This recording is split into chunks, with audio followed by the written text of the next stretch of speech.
اعتداء خطير من الأمن الجزائري على جمهور شبيبة القبائل بعد رفعهم خريطة المغرب أمام اتحاد العاصمة في البطولة الجزائرية اليوم. تخيلوا معي مباراة كرة قدم عادية في البطولة الجزائرية تتحول في لحظات إلى حدث صادم يهز المدرجات ويشعل الإعلام. جمهور في المدرجات يرفع خريطة المغرب، وفجأة تدخل أمني عنيف، فوضى في المدرجات، واعتداءات على الجماهير أمام أعين الجميع.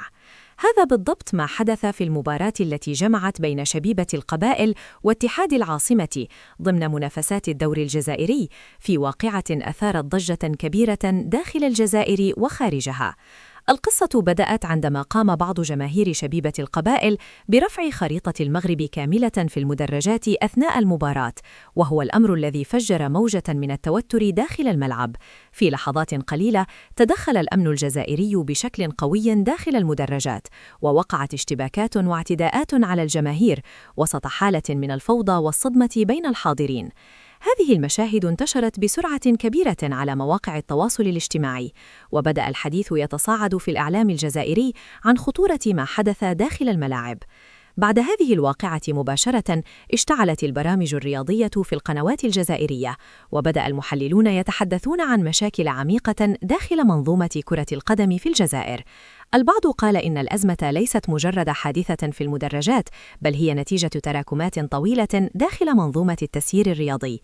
فهناك من يرى أن كرة القدم الجزائرية أصبحت تعاني من فوضى في الإدارة ومن صرف أموال ضخمة بدون تخطيط واضح أو مشروع رياضي حقيقي.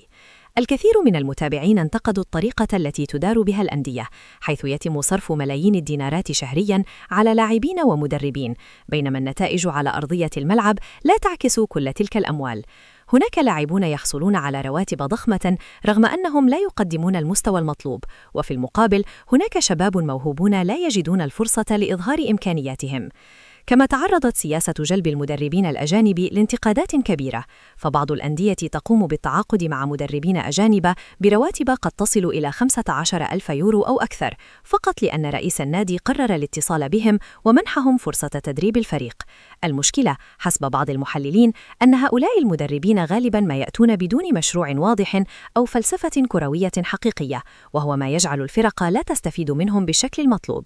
ولم يتوقف الحديث عند هذا الحد، بل امتد أيضاً إلى مشاكل التحكيم والتسيير داخل بعض الأندية، حيث يتم تحدث البعض عن وجود خلط كبير في المصالح بين بعض المسؤولين والمديرين وحتى بعض الوكلاء، وهو ما يخلق بيئة غير صحية داخل البطولة.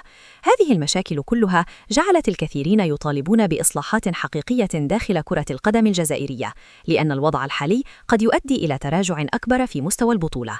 وفي خضم كل هذه الأحداث كانت هناك أيضاً مباريات مهمة على مستوى المنتخبات الشابة في بطولة شمال إفريقيا المؤهلة لكأس إفريقيا لأقل من 17 سنة.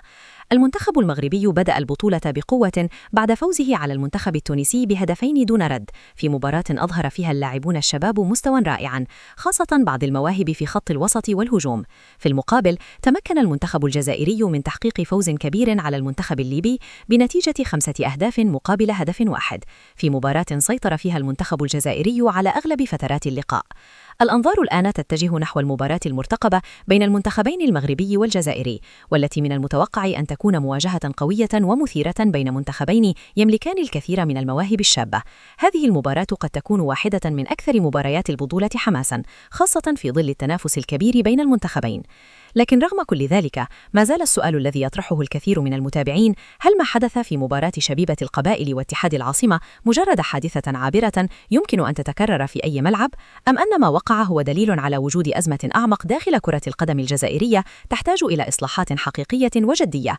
الأيام القادمة قد تكشف الكثير من التفاصيل حول هذه القضية، خاصة إذا تدخلت الهيئات الكروية الإفريقية لمتابعة ما حدث داخل الملعب. لكن المؤكد أن هذه الواقعة أعادت فتح النقاش حول وضعية كرة القدم في الجزائر، وحول الطريقة التي يجب أن تدار بها الأندية والبطولات حتى تعود المنافسة الرياضية إلى مسارها الطبيعي بعيداً عن الفوضى والمشاكل. والآن نريد أن نسمع رأيكم أنتم أيضاً. ما رأيكم فيما حدث خلال هذه المباراة؟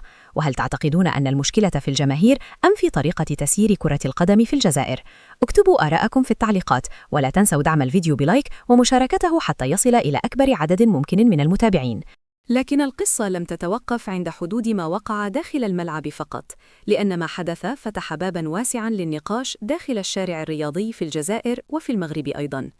كثير من الجماهير بدأت تتساءل: كيف يمكن لمباراة كرة قدم أن تتحول بهذه السرعة إلى مشهد من الفوضى والتوتر؟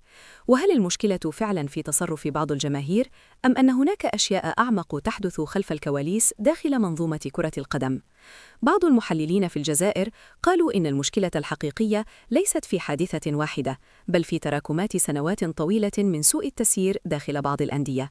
فهناك أندية تصرف أموالاً ضخمة كل موسم، ومع ذلك تبقى النتائج ضعيفة ولا يظهر أي مشروع رياضي واضح. الأموال تأتي في كثير من الأحيان من شركات أو مؤسسات كبيرة، لكن طريقة صرفها تثير الكثير من علامات الاستفهام، خصوصاً عندما نرى لاعبين يحصلون على رواتب خيالية دون أن يقدموا الإضافة المنتظرة فوق أرضية الميدان. وفي المقابل، هناك لاعبين شباب موهوبين لا يجدون الفرصة للعب أو التطور، لأن بعض الأندية تفضل التعاقد مع أسماء جاهزة حتى وإن لم تكن في المستوى المطلوب.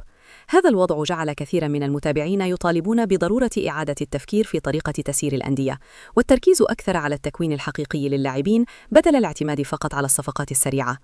كما أن قضية المدربين الأجانب عادت لتطرح بقوة في النقاش، فهناك من يرى أن جلب مدرب أجنبي ليس مشكلة في حد ذاته، لكن المشكلة عندما يتم التعاقد معه بدون دراسة حقيقية أو بدون مشروع واضح.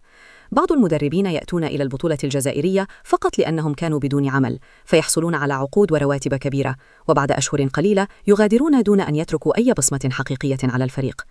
كل هذه الأمور جعلت البعض يقول إن كرة القدم في الجزائر تحتاج إلى إصلاح شامل، يبدأ من طريقة التسيير داخل الأندية، مروراً بتنظيم البطولة، وصولاً إلى تطوير مراكز التكوين، حتى يتم إنتاج جيل جديد من اللاعبين القادرين على رفع مستوى المنافسة.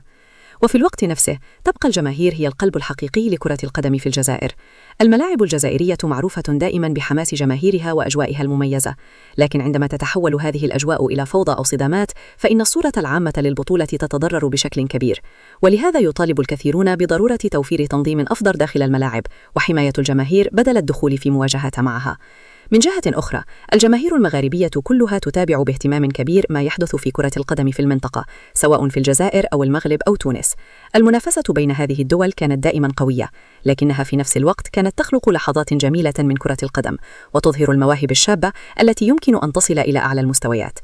ولهذا فإن الكثير من المتابعين يتمنون أن تعود المنافسة الرياضية إلى إطارها الحقيقي، منافسة داخل الملعب فقط، تعتمد على المهارة واللعب الجميل، وليس على الصراعات أو المشاكل خارج أرضية الميدان. وفي النهاية تبقى الحقيقة أن كرة القدم في شمال إفريقيا تمتلك إمكانيات كبيرة جدا، سواء من حيث المواهب أو الجماهير أو التاريخ الكروي، لكن هذه الإمكانيات تحتاج إلى إدارة جيدة وتخطيط واضح حتى تتحول إلى نجاحات حقيقية على المستوى القاري والدولي. والآن نترك الكلمة لكم أنتم، ما رأيكم في كل ما حدث؟ وهل تعتقدون أن هذه الحوادث يمكن أن تتكرر في المستقبل؟ أم أن الوقت قد حان لإصلاح حقيقي داخل كرة القدم في المنطقة؟ اكتبوا آراءكم في التعليقات، ولا تنسوا دعم الفيديو بلايك ومشاركته مع أصدقائكم حتى يصل النقاش إلى أكبر عدد ممكن من المتابعين. كما ندعوكم للاشتراك في القناة وتفعيل الجرس حتى يصلكم كل جديد حول أخبار كرة القدم في المغرب والجزائر وكل منطقة المغرب العربي.